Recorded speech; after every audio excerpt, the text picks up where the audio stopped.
Today on Worm Friends, we're actually going to visit the upper gardens here. I talked about it, but I never did anything.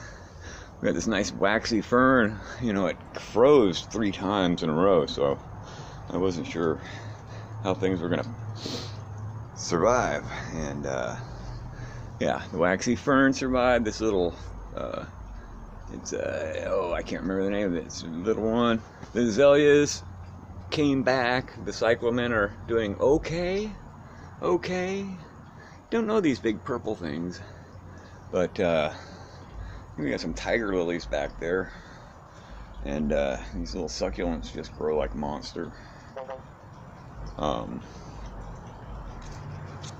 Yeah, this cyclamen, man, it was all blooms and half dead, and we got a hellebore baby, 2 of them actually. This guy's a little low there.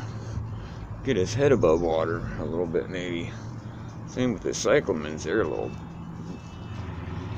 deep in the thick of stuff. Kind of make sure they don't get root rot or nothing. I generally put rock by them so that it'll dry out. Like this guy doesn't look too good back here, does he? But yeah, there's a few more up there. Honeysuckle's like going crazy. I love this purple azalea. Looks like there's another one back here. There's some what do they call those things? Fuchsia that may or may not survive. Variety of tulips and daffodils and these little blood red, ox red pansies. That one's almost black. Those are always nice. There's a rainbow fern that may or may not come back. It kind of looks like he's coming back.